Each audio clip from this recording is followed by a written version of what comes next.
Good morning, everybody.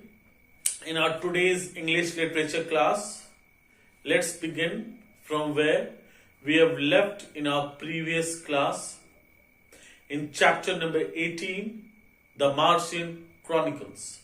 So let's begin our chapter number 18.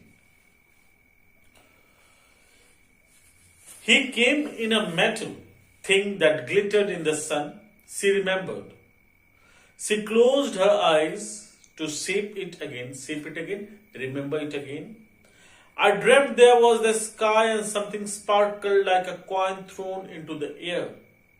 Means there was something which was shining like a coin, which as if thrown into the air.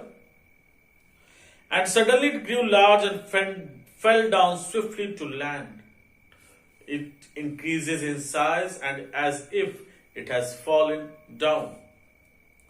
A long silver craft, it was a long silver colored craft, round and alien out of other space or other, planet.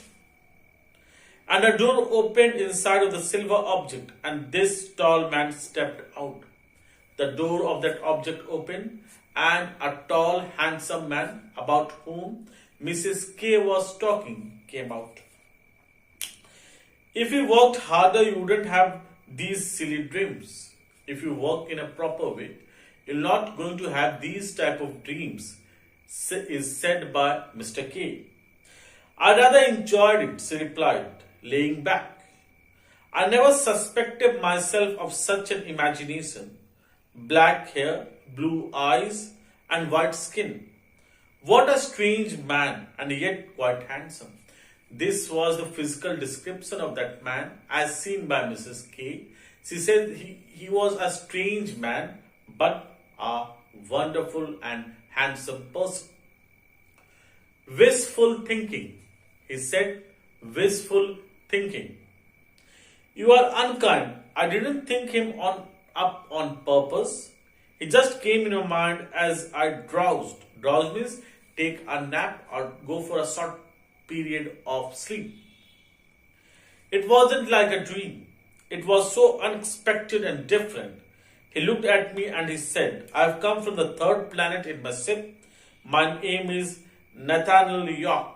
He said that he was from other planet and he came in his ship, and he also mentioned his name. A silly name, it is no name at all, objected her husband.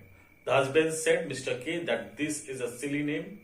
No name is like that to be happened. Of course, it's silly because it's a dream. She explained softly, yes, it's silly because it is a dream. And he said, this is the first trip across the space. There are only two of us in our ship, myself and my friend Bert. Mrs. K said that the person who came from the other planet says that he was not alone with him. He was with him, his friend accompanied him by the name Bert. Another silly name. Again, Mr. K says that this is again a silly name. And he said we are from city on earth. That's the name of our planet. Means these two persons were from planet Earth. Continued Mrs. K. And he used another language. Somehow I understood him with my mind. Telepathy, I suppose. Telepathy means reading someone's minds, visions, imaginations. Mr. K turned away. She stopped him with the word yell. She called quietly. Do you ever wonder if there are people living on the third planet? She says, do you wonder that people are there in the third planet? The third planet is incapable of supporting life, stated her husband patiently. Means the third planet is not capable for supporting life. Our scientists have said there's far too much oxygen in the atmosphere. Means there is a lot of oxygen in the atmosphere of Earth.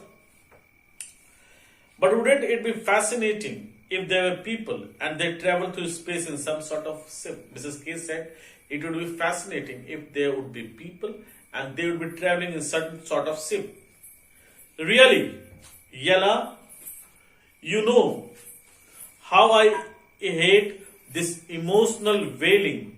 Let's go on with our work. He said that I know you know that how much I am afraid of this shouting.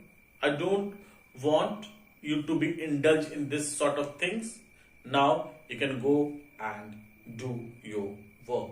You are an emotional fool crying emotionally. This chapter is completed over here. We will proceed further with another chapter in our next class. Till then, thank you.